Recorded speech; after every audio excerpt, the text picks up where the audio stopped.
2일 후에 이런 제목으로 성경의 말씀을 함께 생각해 보도록 하겠습니다. 요한복음 19장 38절 이 성경의 내용과 유사한 똑같은 사건을 기록하고 있는 다른 세 복음서의 기록을 살펴볼 필요가 있습니다. 그래서 유사한 병행 구절로 마가복음 15장 43절에는 이렇게 기록이 되어 있습니다. 아리마대 사람 요셉이 와서 당돌이 빌라도에게 들어가 예수의 시체를 달라 하니 이 사람은 존귀한 공회원이요 하나님의 나라를 기다리는 자라, 이렇게 기록이 되어 있습니다. 마태복음 27장 57절 58절에는 저물었을 때에 아리마대 부자 요셉이라는 사람이 왔으니 그도 예수의 제자라. 빌라도에게 가서 예수의 시체를 달라 하니 이에 빌라도가 내어주라 분부하거늘, 이렇게 적고 있습니다. 마지막으로 누가복음 23장 50절에서 52절에는 공회의원으로 선하고 의로운 요셉이라는 사람이 있으니 저희의 결의와 행사에 같이 하지 아니한 자라. 그는 유대인의 동네 아리마대 사람이요 하나님의 나라를 기다리는 자러니 빌라도에게 가서 예수의 시체를 달라 하여, 이렇게 각각 아리마대 사람 요셉의 행적을 사복음서는 모두 기록을 해놓고 있습니다. 주님께서 숨을 거두신 금요일의 저녁 때는 금요일이 끝나고 안식일이 시작되는 저녁 6시경을 가리킵니다. 유대율법에 의하면 사형수의 시체를 그날 해지기 전에 장사하지 않으면 안 되었습니다. 더욱이 그때는 안식일과 유월절이 겹치는 유대인들에게 매우 중요한 시기였기 때문에 사형수들의 장례를 서둘러야만 했습니다. 시체가 성질을 더럽힌다고 여겼기 때문입니다. 로마인들은 십자가에 달린 주 예수의 시체를 장사할 자가 없으면 그대로 매달아 두고 짐승이나 새들의 밥이 되게 하곤 했습니다. 그렇게 매우 긴박한 상황에서 예수님의 시신이 빨리 안치가 되어야 했는데 이때 이 일을 감당했던 사람이 누구였는지는 사복음서에서 모두 그의 이름과 신분이 상세하게 기록되어 있는 것을 발견할 수 있습니다. 그가 누굽니까? 아리마대 사람 요셉이었단 말이죠. 그 사람이 어떤 사람이었느냐? 그는 유대의 최고의 권위 있는 종교회의인 사내들인의 존경받는 회원이었습니다. 그는 그 공의회 회원으로 예수님을 정죄하는 그 공의회의 결의에 반대의 표를 던졌던 자였다고 성경은 기록을 합니다. 그는 또 한 명의 예수님을 따르고 존경하는, 그러나 드러나지 않은 제자였다고 성경은 이렇게 그에 관한 기록들을 상세하게 전하고 있습니다. 그런 그가 안식일이 시작되는 시각에 시체를 보거나 만지게 되는 일은 그가 안식일과 유월절을 범하게 되므로 큰 문제를 야기시킬 수 있는 매우 엄중한 그런 일인데도 불구하고 그가 지금 예수의 시신을 수습하는 일을 감행하려 했다는 겁니다. 더군다나 예수를 처형한 직후에 빌라도에게 나아가서 그의 시신을 달라고 요청을 하는 일은 마치 기름병을 들고 불 속에 뛰어드는, 그가 지금까지 지켜왔던 그의 모든 것을 다 잃어버릴 수 있는 매우 위험한 일이었습니다. 다시 말씀드리지만 그는 존경받는 공회의원이었단 말이죠. 존경받는 공회의원이었다. 부자였다. 그런데도 그가 이렇게 위험천만한 일을, 종교적으로 탄핵되고 사회적으로 매장될 수 있는, 또 예수와 같은 편이라는 누명을 뒤집어 쓰고 그도 끔찍한 일을 당할 수 있는 그 위험천만한 일을 그가 그날 저녁에 감당하려 했다는 거죠. 존경받는 공회의원이었다. 그 말은, 그 의미는 잃을 것이 아주 많은 위치에 있는 자였다, 그런 뜻입니다. 그런데 우리는 아리마대 요셉이 그럼 처음부터 이렇게 용감하고 당돌한 예수의 제자였느냐? 요한복음은 조금 다른 이야기를 이 안에다가 삽입해 놓은 것을 보게 되는 것이죠. 오늘 본문을 다시 살펴보면 2일 후에 아리마대 요셉이 빌라도에게 예수님의 시신을 가져가게 해달라고 요청하였다. 요셉은 예수님의 제자였지만 유대인들이 두려워서 그 사실을 숨겨오고 있었다. 빌라도가 허락하자 그는 가서 예수님의 시신을 거두었다, 이렇게 기록되어 있습니다. 요셉은 예수님의 제자였습니다. 성경은 그를 분명히 그렇게 소개하고 있습니다. 물론 12명의 제자처럼 그림자같이 예수님을 수행하지는 않았지만 그는 분명히 그리스도의 가르침에 깊이 감명을 받았을 것이고 그분이 진정한 하나님의 아들이시고 메시아이심을 마음으로 굳게 믿고 있었던 그리스도를 간절히 열렬히 추종하는 그런 자였을 것입니다. 그러나 요한은 그가 그러한 그리스도의 제자였음에도 그는 연약함을 가지고 있었다라는 사실을 숨기지 않고 있습니다. 예수의 제자나 유대인을 두려워하여 은휘하더니 이렇게 기록되어 있습니다. 그는 자신이 사내들인 공회의 의원으로서 예수 그리스도를 따르며 그 도를 믿고 지지하고 있다는 사실에 대해서 그것이 유대인들에게 알려지는 것을 두려워하고 있었다는 거죠. 그것이 알려지는 것을 은유했다라는 말은 꺼리고 감추었다 이런 말이거든요. 자기의 신분, 자기가 예수를 추종하고 있는 사람이라는 게 알려지는 걸 굉장히 꺼리고 감추고 이렇게 속이고 있었다. 그런 의미입니다. 예수님이 누구이신지를 알고 그가 왜 이 세상에 오셨는지를 요셉은 분명히 알고 믿고 있었습니다. 예수께서 자기의 죄를 대신 감당하기 위해서 이제 그분 자신을 버리실 것이라는 것을 요셉은 분명히 알고 믿고 그 사랑에 감격한 자였습니다. 그러하게 그는 사내들인이 꾸민 그 무서운 음모가 결코 옳지 않다는 것을 그의 양심이 괴로움과 고통을 느끼면서 그것을 고발하였기 때문에 그는 예수님을 죽이기로 결의하는 자리에서 거부를 했다고 성경이 분명히 그의 그러한 행동을 기록하고 있잖아요. 그러니까 보십시오, 여러분. 거듭난 모든 신자들은 분명히 주님을 사랑합니다. 그 위대하신 십자가에 대속하신 은혜와 죄인을 향한 그 사랑에 감격스러워합니다. 그러나 그러한 그리스도를 향한 믿음과 자신이 그 도를 쫓는 제자이며 성도라고 스스로를 여길지라도 그들 모두가 사도 바울처럼 담대한 것은 아니라는 거죠. 때로 우리는 뒤로 물러가 은혜를 모두 잃어버린 척박한 삶을 살아가기도 하고 하나님에 대해서 지체들에 대해서 그저 관념적인 형식적인 사랑에 머물렀기도 하는 그런 자들이라는 겁니다. 아리마대 요셉처럼 자신이 예수의 제자인 것이 드러나게 될 때 자신이 잃을 것이 많다는 사실 때문에 계속 괴로워하면서도 자신을 드러내지 못하는 두려움에 오래 묶여 있을 수도 있는 것입니다.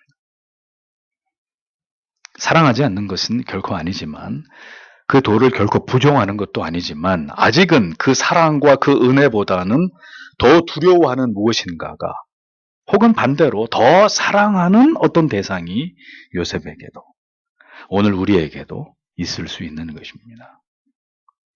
우리는 이 사실을 감출 수 없습니다. 유대인들을 두려워해서 자신도 예수의 제자임을 감추면서 그것이 알려지는 것을 꺼려했던 요셉처럼 말입니다.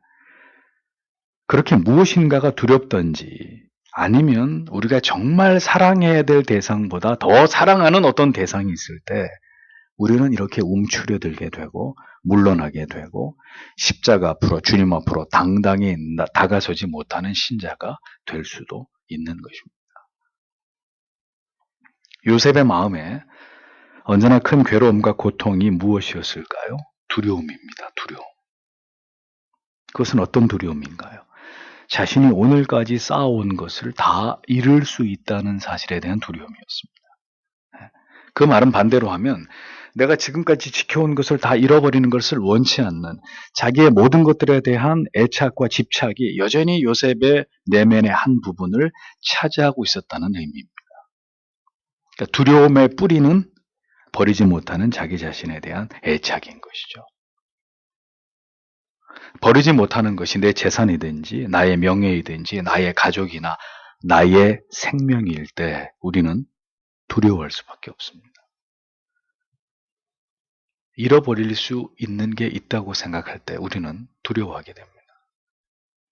그것을 잃어버리는 것을 아직 상상할 수 없고 사랑하는 소중한 가치들을 상실할 준비가 되어 있지 않기 때문에 두려운 것입니다. 이름으로써 얻는 것의 가치가 더 크다고 여길 때까지 우리는 두려워할 수밖에 없고 숨기고 감출 수밖에 없는 것입니다. 그것이 인간의 연약이고 한계입니다. 그런데 그러한 연약과 집착과 두려움을 단번에 몰아내게 된 사건이 요셉에게 일어나는 거예요. 성경을 주목해서 보십시오. 이 일 후에라고 성경이 기록하고 있습니다.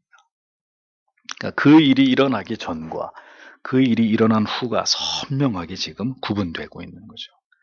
두려워하고 숨기고 꺼리고 감추던 요셉이 어떤 일을 계기로, 어떤 사건을 계기로 완전히 달라졌다는 것을 이 여절은 우리에게 암시합니다. 사람은 절대로 쉽게 변화되지 않습니다. 이 세상을 살아온 그 모든 시간 속에서 우리는 자이건 타이건 우리의 이성을 통해서 자아를 갖게 되었기 때문입니다. 어떤 가치관과 사상을 우리의 마음속에 깊이 품게 되었기 때문입니다. 그 자아를 형성한 것은 이 세상에서 우리가 받은 교육이나 그리고 살아오면서 우리가 만난 사람들에게 받은 영향이나 우리의 인생에서 경험한 수많은 어떤 희비애락의 사건들의 축적을 통해서 이루어진 것입니다. 그러하게 우리는 모두 그렇게 만들어진 자아와 어떤 가치관과 사상에 의존해서 인생을 살아가는 자들이 된 것입니다. 그것은 매우 견고하고 쉽게 무너지지 않고 쉽게 한번 이렇게 굳어져 버리면 다른 것에 영향을 받지 않고 매우 완고하고 매우 배타적이고 결코 변화를 거부하는 이런 특성들을 지니고 있습니다. 그러하게 쉽게 사람이 좀처럼 바뀌지 않는 거예요. 그 모든 것이 어느 날 완전히 무너지고 뒤바뀌는 어떤 생애적인 변혁이 일어나기 전까지는 자신이 쌓아올린 그 성 안에서 결코 밖으로 나오지 않으려고 하는 것이 인간이란 말입니다. 이것은 우리가 신앙을 가진 신자가 되어서도 마찬가지입니다. 수없이 많은 날 동안 많은 일들 속에서 그리고 우리가 들은 진리의 교훈과 바른 원리들 사이에서 우리는 끊임없이 우리의 자아와 충돌과 갈등을 경험하게 됩니다. 회의와 의심이 묶이게 되는 긴 시간을 지나가게 됩니다. 그래서 우리는 여전히 두렵고 여전히 내게서 익숙한 것들이 떠나가는 것을, 사라지는 것을 허락하지 못할 만큼 어떤 대상에 집착하고 빠져들고 그것을 사랑하고 그것을 버리는 것을 허락하지 못하는 그런 삶을 살아가는 것입니다. 자신이 옳다고 믿어온 사상을, 가치관을 좀처럼 버리지 못하는 것입니다. 자신이 오늘까지 쌓아온 그 모든 가치들에 대한 집착을, 그게 옳다고 생각하는 자기의 신념을 쉽게 포기할 수 없는 것입니다. 그런 삶에서 오는 피로가 뭐냐? 두려움이라는 거예요. 두려움. 버리지 못하는 것들을 잃게 될 것에 대한 두려움. 신앙인이라고 자타가 알고 있지만 믿음으로 살기 위해서 포기하고 결단해야 되는 것들에 대해서 여전히 집착하고 그것들을 애정하고 있는 자신에 대한 불편한 마음. 그러한 마음 때문에 더 주께로, 하나님께로 가까이 가지 못하는 양심에서 들려오는 호소. 그러니까 이 모든 것들이 우리를 불편하게 만드는 것입니다. 그러나 그 모든 이유는 아직 그 일이 일어나지 않았기 때문이에요. 그리고 그 일에 대한 지워지지 않는 복받치는 감격과 감사와 기쁨이 우리의 삶을, 우리의 영혼과 마음을 지배하지 못하고 있기 때문입니다. 요셉에게 일어난 일이 무엇입니까? 바로 그날 예수 그리스도께서 십자가에 매달려서 모진 고초와 고난을 겪으시고 그가 숨을 거두신 그 사건이었습니다. 아마도 요셉은 그날 거기서 예수님께서 얼마나 처참한 모습으로 고통을 당하시면서 죽음을 맞이하게 되셨는지를 그는 목도했을 것입니다. 그리스도의 십자가에 대한 강렬한 목격이 그에게 있었을 거라는 거죠. 그 십자가에 대한 목격이 요셉을 변화시킨 것입니다. 2일 후에라고 기록하고 있잖아요. 그러니까 십자가가 그를 깨운 것입니다. 그의 영혼을 깊이 자극하면서 자신이 누구인지를 깊이 자극하게 하고 그의 영혼을 각성하게 만드는 거죠. 그는 그날 영적인 부흥을 경험하게 된 것입니다. 누구든 교회를 다니는, 그것도 아주 오래 다니는 교인이 될 수 있습니다. 그러나 십자가 아래서 자기의 실존과 그리스도의 죽으심의 그 깊은 의미를 깨닫고 발견하게 되지 못한 자는 세상을 이기는 두려움이 없는 담대한 신자가 될 수는 없는 것입니다. 십자가가 무엇을 의미하는지를 단지 머리로 알 뿐인 것과 그 십자가를 내가 경험하는 것과는 별개의 문제입니다. 주께서 우리의 죄 때문에 죽게 되실 것이라는 것을 알고 있는 것과 그분이 그 나무 위에 매어 달려서 벌거벗겨진 채로 머리에는 가시 면류관을 쓰시고 허리에는 창을 맞아서 피를 흘리고 계시고 그렇게 일그러진 얼굴로 깊은 신음 속에서 죽어가는 모습을, 그 유혈이 낭자한 모습을 올려다보는 것은 같은 믿음이 아닙니다. 그는 그 일을 경험하게 된 것입니다. 십자가에 매달리신 그분을 본 것입니다. 그분에 대해서 들은 그 많은 말씀도 그렇게 십자가 위에서 자기의 죄를 위해 죽어가시는 그분을 경험하는 그 한 번의 은혜와는 바꿀 수 없는 것입니다.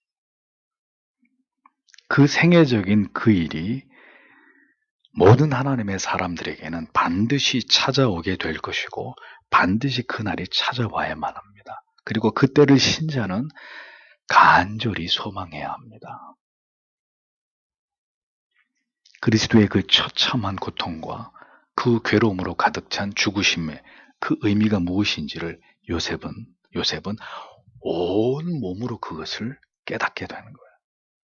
그가 지금까지 지켜온 모든 것들을 이제 다 잃어버린다 해도 이제 요셉은 자신이 오늘 저녁에 그리스도를 위해 해야 할 일을 자신이 이제 감당하기를 원했던 것입니다.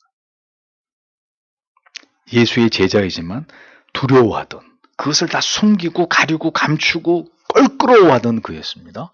근데 그 일이 있은 이후에 요셉은 이 엄청난 일을, 이 위험천만한 일을, 이제 모든 것을 다 잃어버릴 수 있는 그 일을 자기가 감당하려고 했다라는 거죠.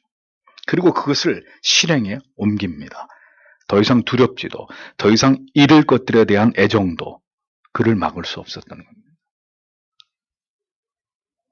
십자가에 매달리신, 그리고 자기를 그렇게 우리를 위해 버리시는 그 주님의 모습이 깊이 요셉의 영혼에 박혀버렸기 때문입니다. 그것이 믿음이라는 거예요. 무엇으로도 빼앗아갈 수 없고 어떤 일이 있어도 부인할 수 없는 그것이 십자가를 향한 믿음입니다. 성도 여러분, 그 믿음을 오늘도 우리에게 선물로 주시는 것이 하나님의 은혜란 말이죠. 아리마대 요셉을 보십시오. 아리마대 요셉, 그가 바보입니까? 멍청한 사람입니까? 배우지 못한 사람입니까? 어리숙한 사람인가요? 부자였습니다. 사내들인 공회의 일원이다.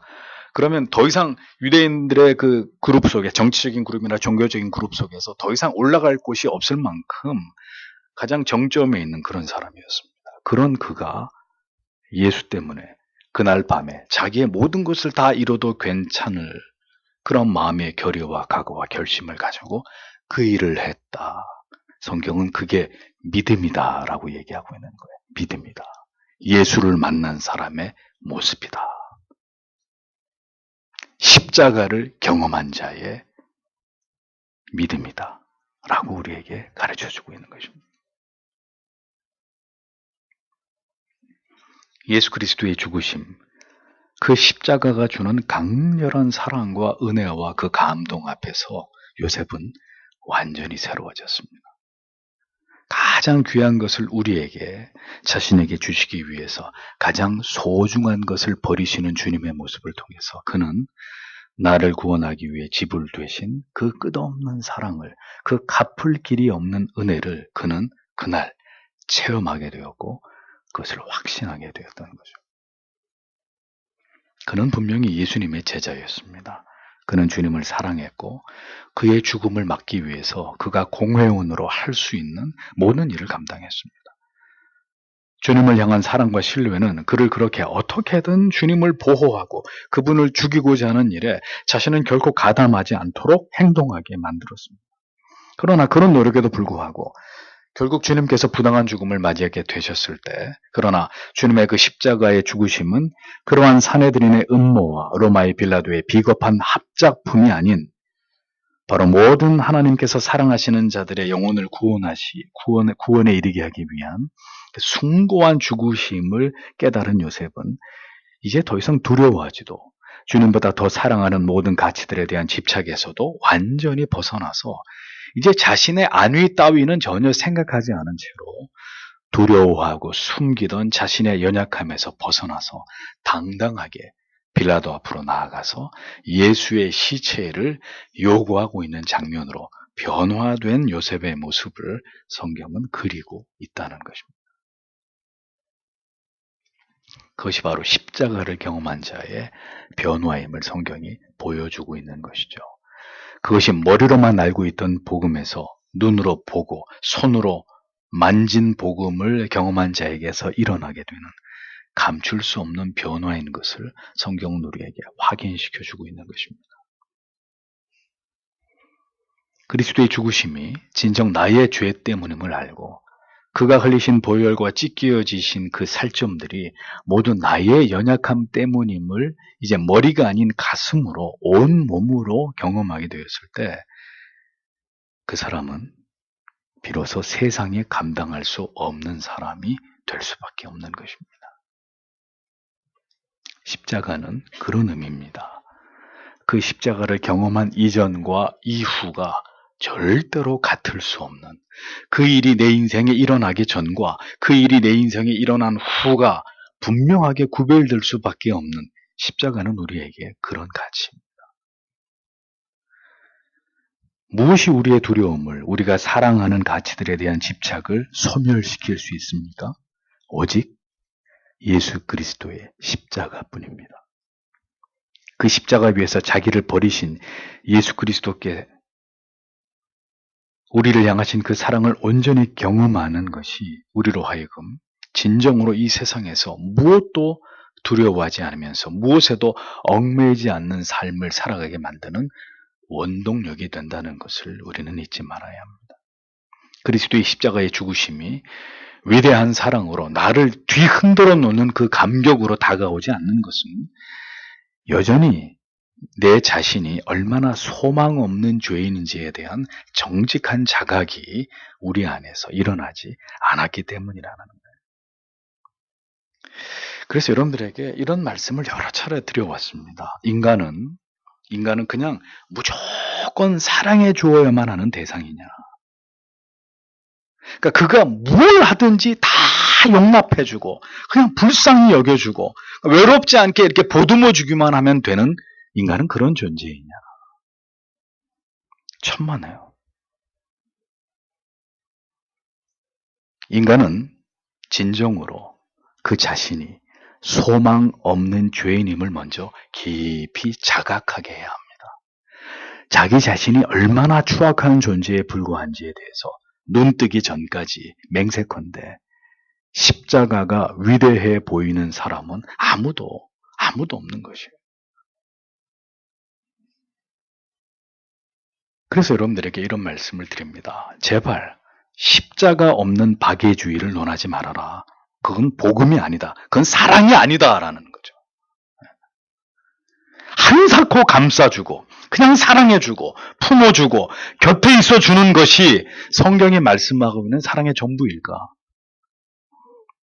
그가 죄인임을 알게 해주고 그에게 유일한 소망은 오직 예수 그리스도뿐임을 그가 깨닫게 해주는 일이 그에 대한 사랑보다 더 선행되어야 하는 일이라는 것을 여러분은 기억하셔야 합니다. 그러니까 복음 없는 친절, 십자가 없는 사랑이 그게 무슨 의미가 있냐 이거죠. 복음을 전하해서 인간이 전적으로 무능하고 타락한 죄인일 따름을 깨닫게 해주지 않으면서 그에게 밥을 사주고 옷을 입혀주고 벗이 되어주는 게 무슨 의미가 있냐 이거죠.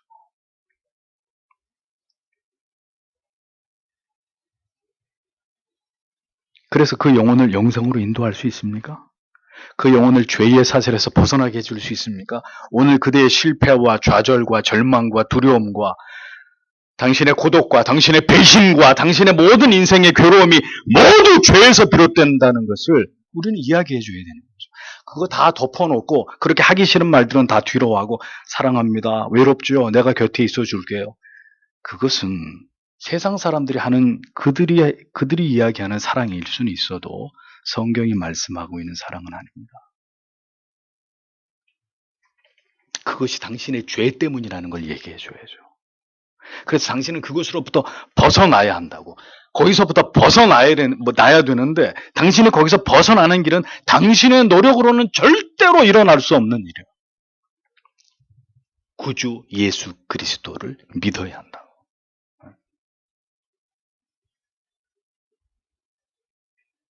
그래서 그에게 반드시 필요한 고독일 수 있는 것입니다.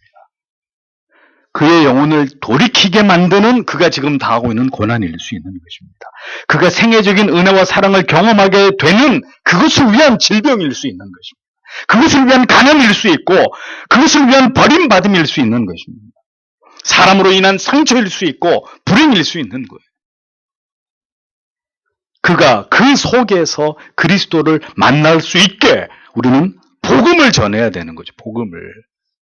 하나님이 왜 욥을 그토록 힘들게 만드셨냐 이거죠. 왜? 사랑하는 당대의 의인이고 완전한 욥을 무엇 때문에 하나님이 그렇게 비참하게 만드셨습니까? 그를 미워서?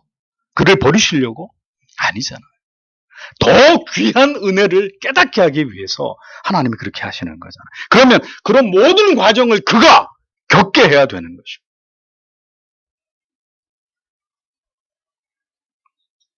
그 속에서 그의 구주 되신 그리스도를 만날 수 있도록 우리는 그에게 어설픈 사랑으로 대하는 것이 아니라 복음을 전해야 되는 거예요. 복음을.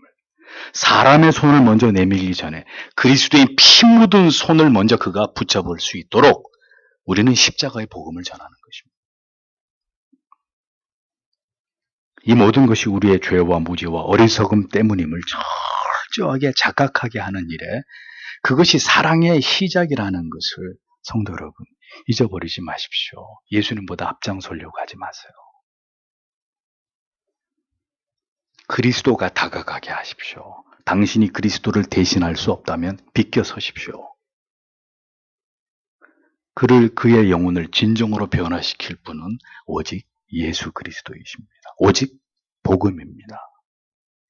오직 십자가입니다.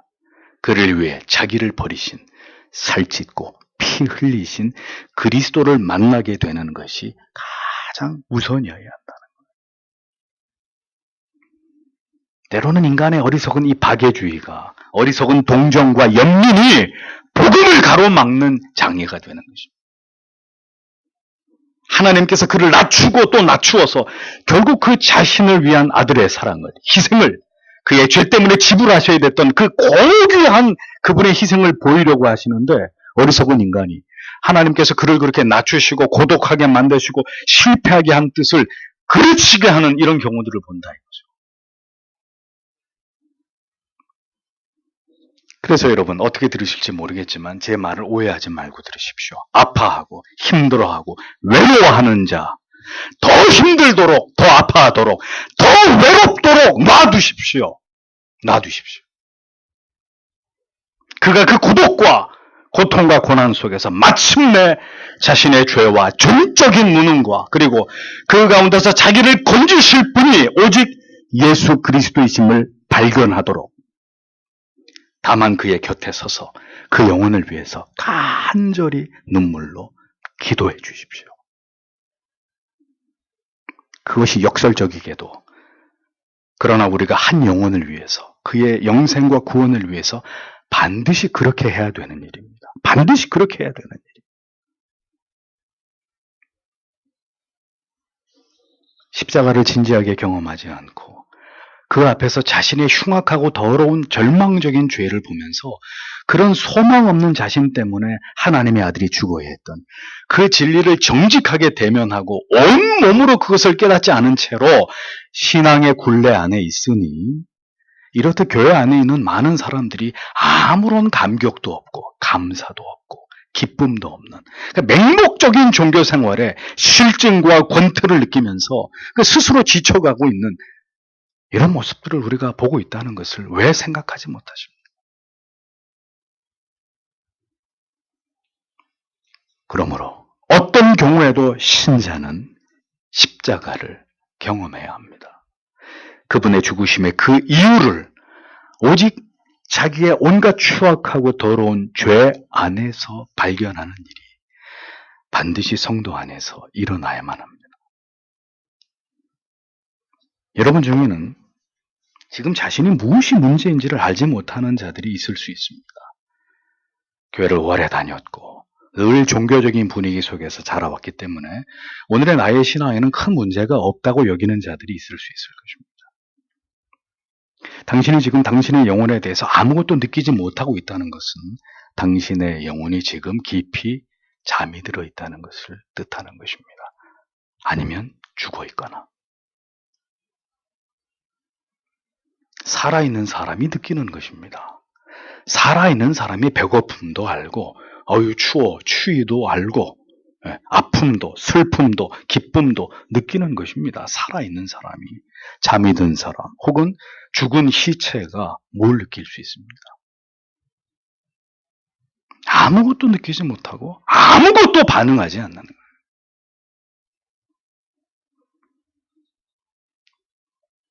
여러분, 여러분의 생애 속에서 이 일을 경험하셨습니까? 이 일 후에 이제 누구도 나를 가로막을 수 없고 이제 내가 살아가고자 하는 삶을 제2의 인생을 모든 것이 새로워진 삶을 주와 함께 어떻게 살아가야 될지를 선명하게 깨달은 바로 그 삶을 우리는 지금 살아가고 있는 것인가요?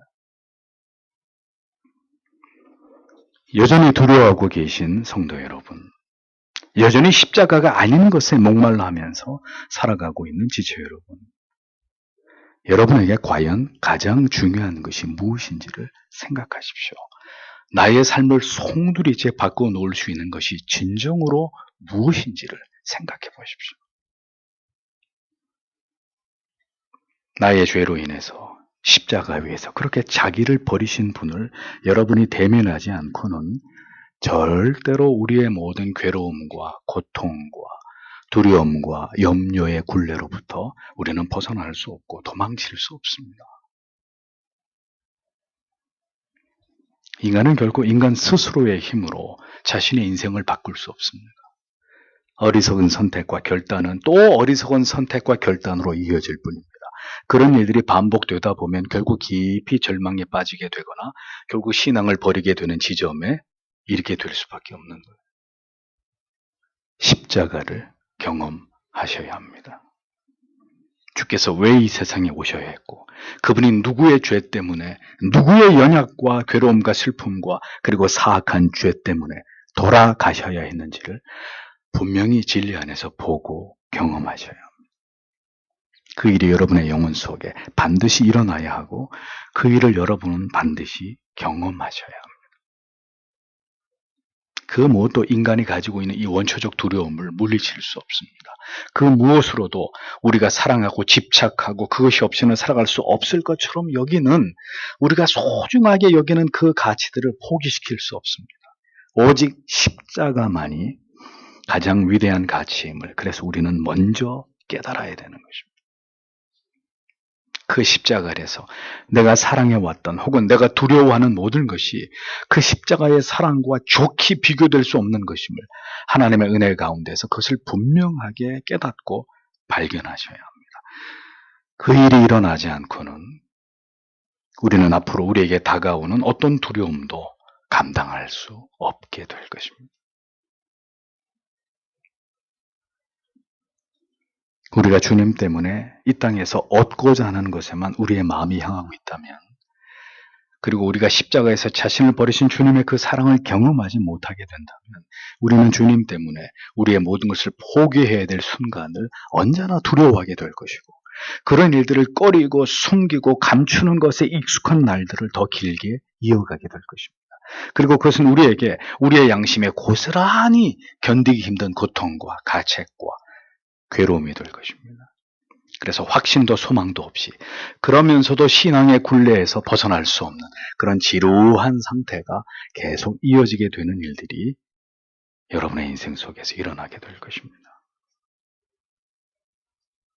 물론 우리는 그 길고 긴 방황을 멈추게 될 날도, 아니 그런 시간을 멈추게 하시는 하나님의 은혜 앞에 서게 될 날을 분명히 맞을 수도 있을 것입니다. 그러나 그렇게 생애적으로 다시 십자가를, 그 사랑을, 나를 향한 그 감격적인 사랑을 경험하게 되는 회복의 순간은 진지하게 십자가의 그 숭고하신 주님의 사랑을 경험하게 되는 때는 절대로 평안한 때가 아니라 그것을 경험하는 자리로 우리를 완전히 낮추신, 밖에는 비바람과 눈보라가 치는 그런 아픔과 고통의 날이 될 수 있다는 것을 잊지 않으셔야 합니다. 그래서 지금이어야 하는 거예요. 언젠가는 그렇게 되겠지라고 던져놓을 수 있는 주제가 아니라, 주여 속히 내게 임하여 주시옵소서. 이 죄인에게 긍휼과 자비를 베풀어 주옵소서. 우리는 우리의 영혼을 위해서 이것을 기도해야 되는 것이죠. 그러므로 사랑하는 성도 여러분, 진지하게 십자가 앞으로 나아가십시오. 그 십자가 아래서 나의 죄를 위해 흘리신 주님의 핏방울을 바라보면서, 그 점점이 애이신 그분의 살들을 바라보면서, 그분의 그 대속의 죽으심이 모두 나의 죄 때문임을 깊이 깊이 깨닫게 되는 그 은혜를 사모하셔야 합니다. 그 십자가의 은혜를 오늘도 간절히 바라고 그 아래서 진실로 참여하면서 새로운 생명을 얻기를 사랑하는 자를 하나님이 오늘도 왜 외면하시겠습니까? 왜 우리가 그런 마음으로 우리 자신을 낮추어서 간절히 주의 긍휼과 자비를 구할 때 하나님이 그런 자의 기도를 하나님이 내치시겠냔 말이죠.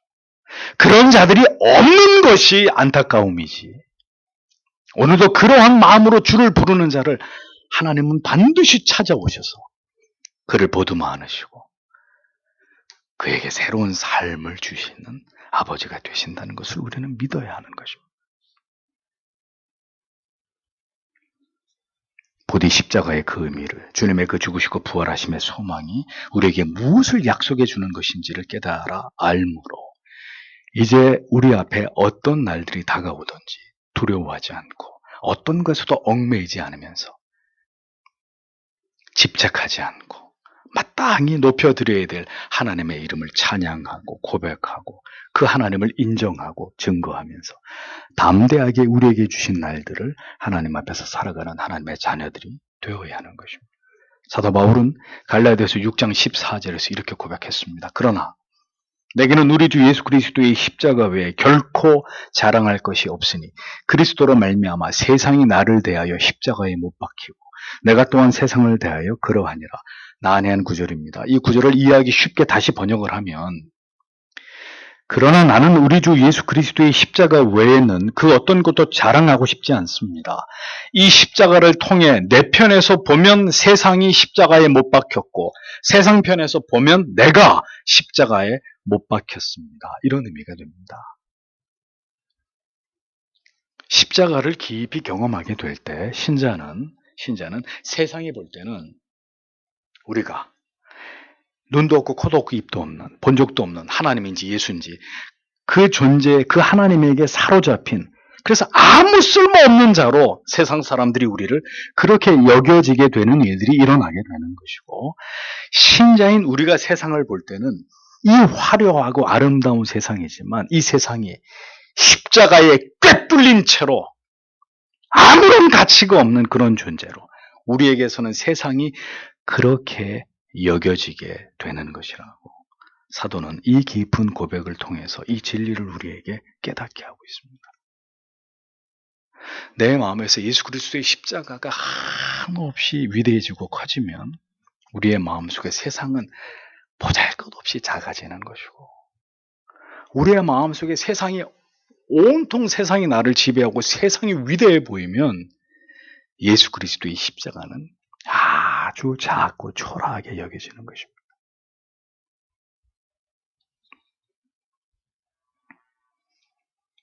세상이 볼 때 여러분은 십자가에 온통 못 박혀버린, 사로잡혀버린, 세상이 도무지 어찌할 수 없는 그런 자로 여겨지고 계십니까?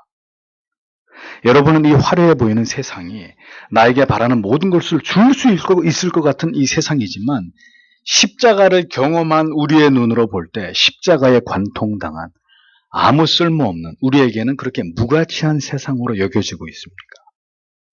우리는 세상을 어떤 관점으로 보고 있나요? 또 세상은 오늘의 나를 어떻게 여기고 있나요? 우리에게 믿음이 있다면 우리가 어디에 살아가든 그게 뭐가 중요하겠습니까? 우리에게 참된 믿음이 있다면 우리가 어느 곳에 있든지 그게 뭐가 그렇게 우리에게 중요한 문제겠습니까? 십자가를 통해서 영생을 바라보고 소망하는 사람들에게 무엇이 그들을 가로막을 수 있는, 그들을 좌절시키고 낙심시키고 두렵게 하는 그런 요소가, 그런 가치가 될 수 있겠습니까?